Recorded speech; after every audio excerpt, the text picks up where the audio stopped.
The sound I remember most clearly wasn't her voice. It was the way my wine glass stopped moving, suspended in midair, the Merlot catching the light from the chandelier above my dining room table, that frozen moment before everything shattered. My daughter-in-law Rebecca had just called me a charity case.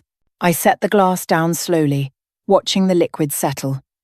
Around me, the Thanksgiving dinner I'd spent 2 days preparing sat untouched. My son Michael stared at his plate. My granddaughters, Emma and Sophie, ages 9 and 7, had gone very still, their forks hovering over their mashed potatoes. They didn't understand the words, but they understood the tone. Rebecca continued scrolling through her phone, one manicured nail tapping against the screen. She hadn't even looked up when she said it. "I mean, let's be honest," she said, addressing her phone rather than the table. "Michael's been supporting you for what, 5 years now? Since Dad died? The house, the bills, everything.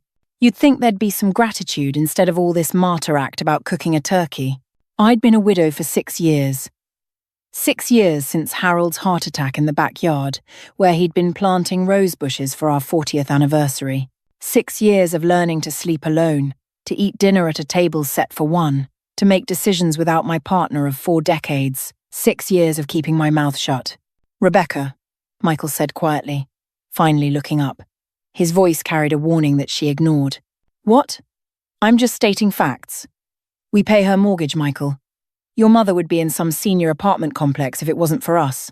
The least she could do is acknowledge it instead of playing the independent woman routine." I picked up my fork, cut a piece of turkey with deliberate care. The knife made a soft scraping sound against the china, the same china pattern Harold and I had registered for in 1982. Wedgwood, bone white with a delicate gold rim. We'd saved for months to afford 6 place settings. "Grandma makes the best stuffing," Emma whispered, trying to change the subject with the desperate diplomacy of a 9-year-old who'd seen her parents fight before. "That's because she has nothing else to do all day," Rebecca said, still scrolling. "No job, no responsibilities. Just plenty of time to cook and clean and pretend she's contributing somehow. The thing about silence is that it has weight. I could feel it pressing down on the table, on my son's shoulders, on my granddaughter's small faces. They were learning something tonight, though not the lesson I would have chosen for them. "Mum," Michael tried again. "Don't mum me. I work 60-hour weeks at the firm, Michael. 60 hours. I made partner last year, in case everyone's forgotten. And I come home to my husband worried sick about his mother's heating bill, his mother's car insurance, his mother's property taxes. Meanwhile, she sits in this big house all alone, 4 bedrooms she doesn't need, refusing to downsize, refusing to be realistic about her situation." She finally looked up from her phone, her eyes meeting mine for the first time since they'd arrived 3 hours ago. They were cold, calculating. The same eyes I'd seen size up opposing counsel in the courtroom during the one trial I'd attended to watch her work. She'd invited me herself, proud, wanting me to see her brilliance. That was 2 years ago, before she'd made partner, before the money and success had calcified something inside her. "I'm not trying to be cruel," she continued, her voice dropping into what I recognized as her reasonable attorney tone. "I'm trying to help you understand reality. You're 62 years old with no income, no career, no prospects. You had one job your entire adult life, and you quit after what, 15 years, to be a housewife, and now you're living off your son." The facts. She was good with facts. She'd graduated top of her class from Georgetown Law, passed the bar on her first try, landed a position at Morrison & Chen, one of the most prestigious firms in Philadelphia. She wore facts like armor. What she didn't know was that I was good with facts too. "The turkey's getting cold," I said quietly, picking up the serving dish. "Emma, would you like dark meat or white?"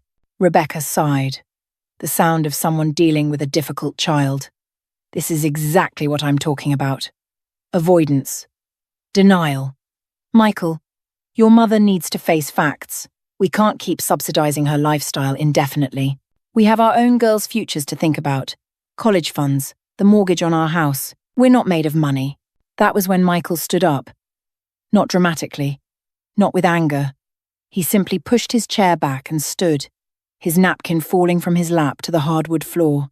"I need some air," he said, and walked out the back door into the November darkness. The silence that followed was different, heavier. Rebecca finally set her phone down, face up next to her plate, where notifications continued to light up the screen. Work emails. Probably. They never stopped. "You're turning him against me," she said, but there was uncertainty in her voice now. "You've always done this. Made yourself out to be the victim, so he feels guilty." Emma started crying, soft hiccuping sobs she tried to muffle with her napkin. Sophie reached over and held her sister's hand under the table. I watched my granddaughters comfort each other and felt something inside my chest crack open. "Girls," I said gently, "why don't you go watch TV in the den? There are cookies on the counter. You can each have 2 before bedtime." They fled, grateful for the escape, leaving Rebecca and me alone at the table laden with food no one would eat. "You need to talk to your son," Rebecca said after they'd gone. "This enabling has to stop. He needs to set boundaries with you. Healthy boundaries. My therapist says..." "Rebecca," I said her name once quietly and she stopped. "Do you know what I did for work? Before I was a housewife?" She blinked, thrown by the question. "You were a secretary." "No, wait. Michael said you worked at a bank." "I was a senior loan officer at First Continental Bank. I worked there for 18 years, not 15. I processed loans for small businesses, primarily. Helped people secure funding for their dreams. Restaurants, boutiques, law practices."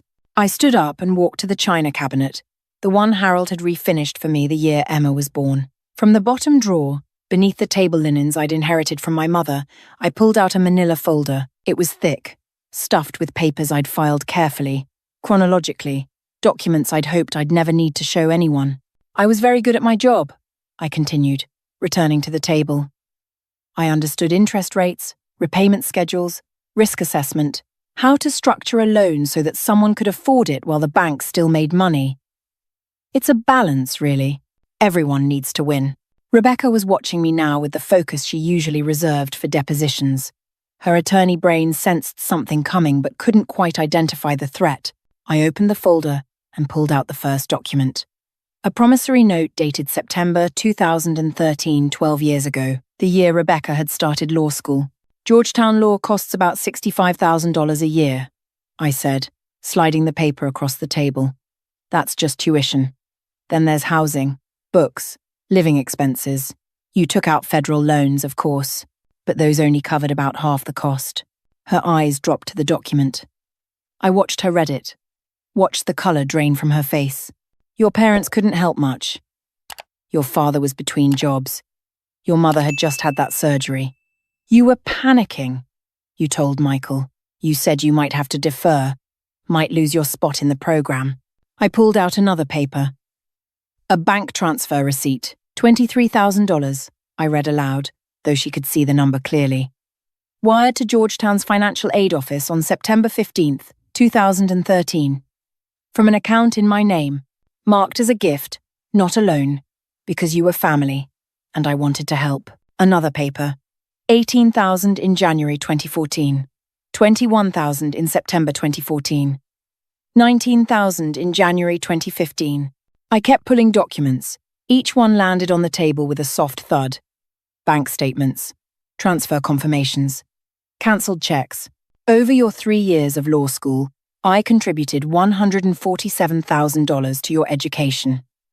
I liquidated my retirement account from the bank, the entire $401k I'd spent 18 years building. Took the tax penalty, paid it from my savings. Harold and I had been careful, you see. We'd saved. We'd planned for our future."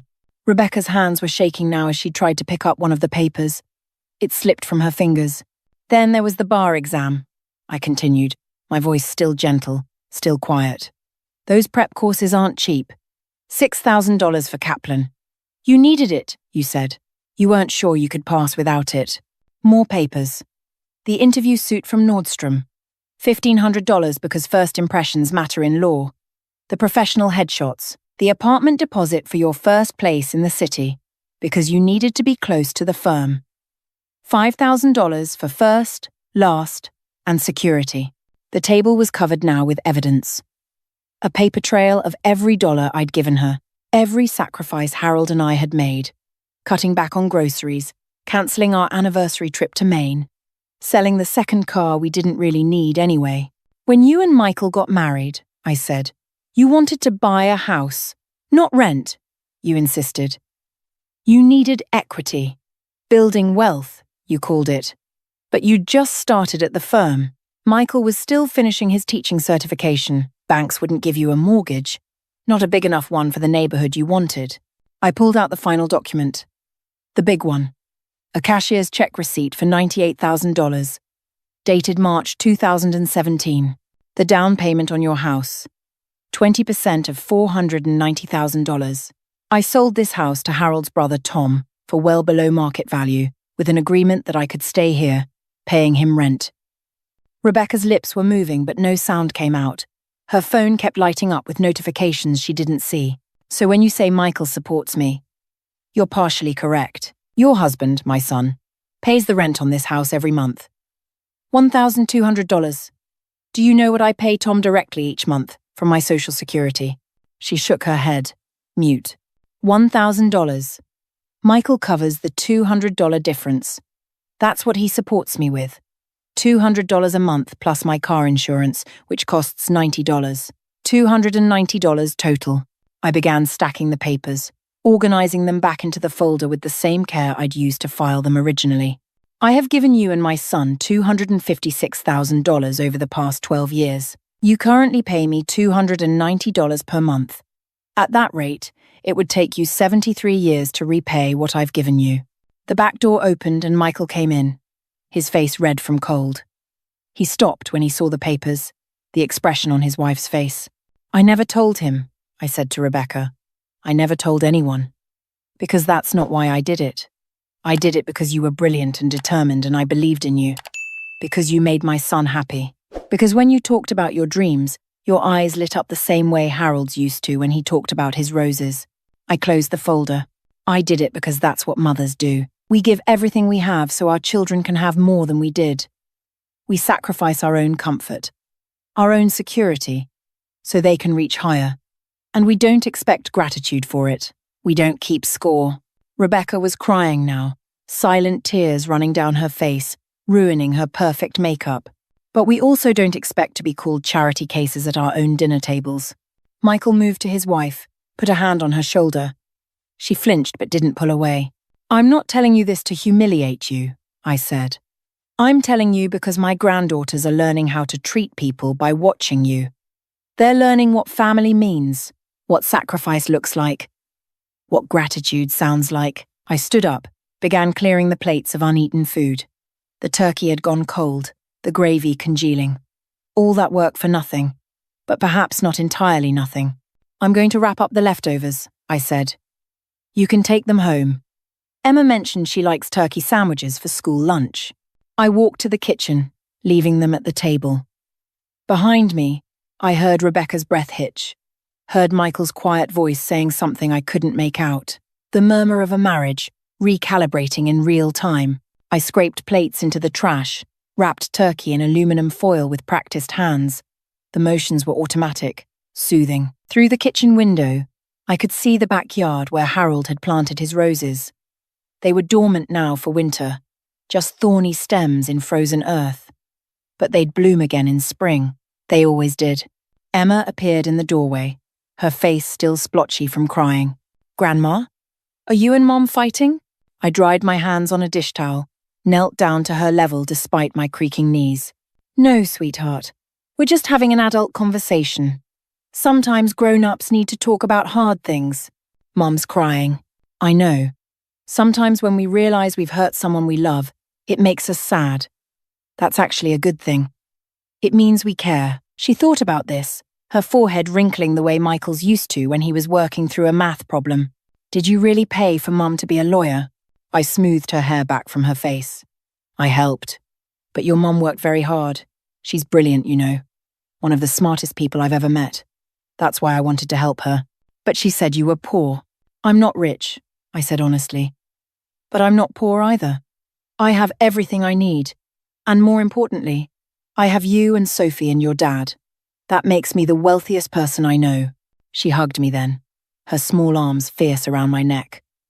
Over her shoulder, I saw Rebecca standing in the doorway, watching us. Her face was blotchy, her mascara smeared. She looked younger suddenly, vulnerable. More like the nervous law student who'd first had Sunday dinner at this table 14 years ago.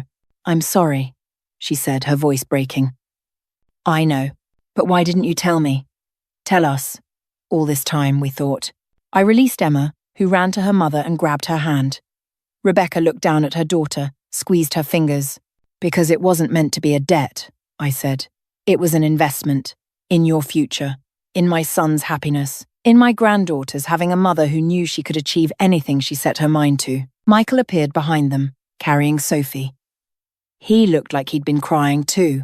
"Mum, we can't accept this. We'll pay you back. Every penny. We'll refinance the house. No, I said it firmly. That's not what this is about. I don't want to be repaid. I paused, trying to find the right words. I want to be seen, not as a burden or a charity case, just as someone who loves you, someone who sacrificed because love sometimes looks like sacrifice. Rebecca set Emma down gently and crossed the kitchen. She stood in front of me for a long moment, then wrapped her arms around me. She smelled like expensive perfume and tears. "I've been awful," she whispered.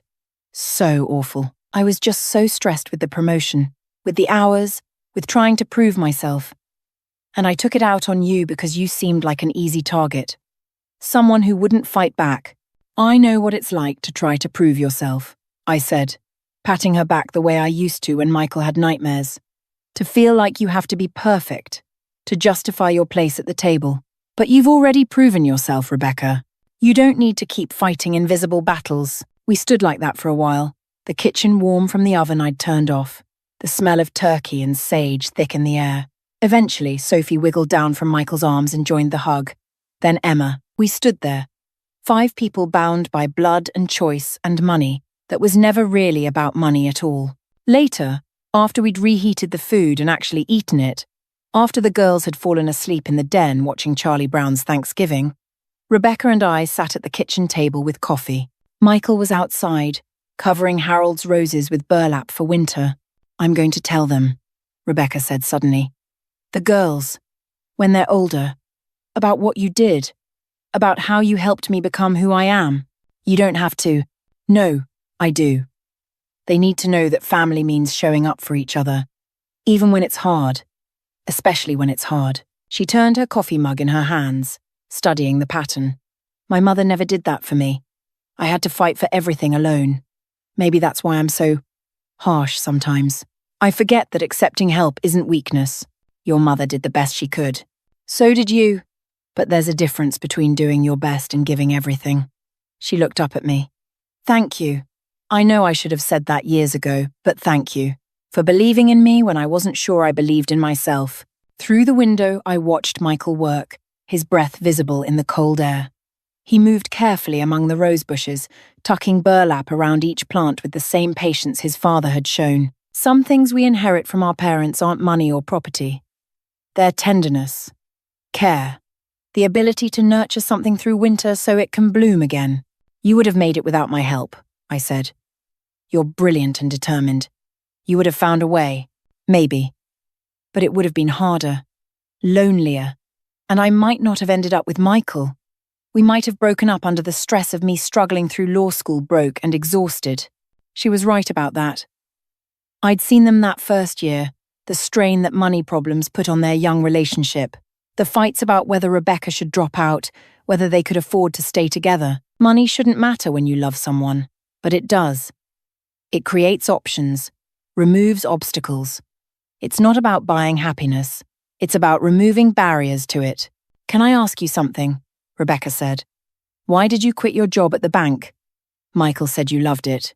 I sipped my coffee, feeling the warmth spread through me. I did love it. But when Michael was 14, he started struggling in school. Not academically. He was brilliant.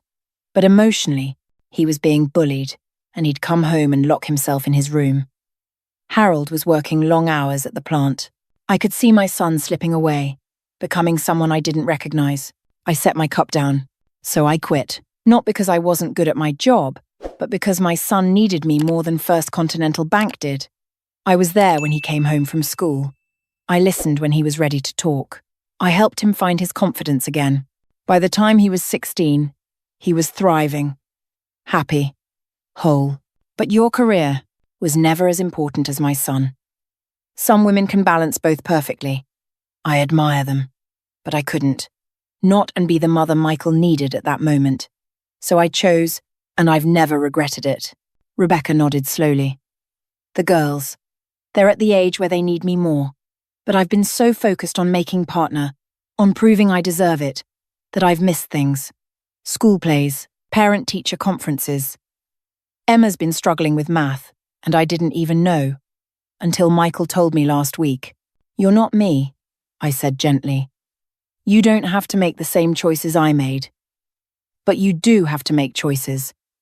Conscious ones. About what matters most. She looked at her phone, still face up on the table, still lighting up with notifications. After a moment, she picked it up and turned it off completely.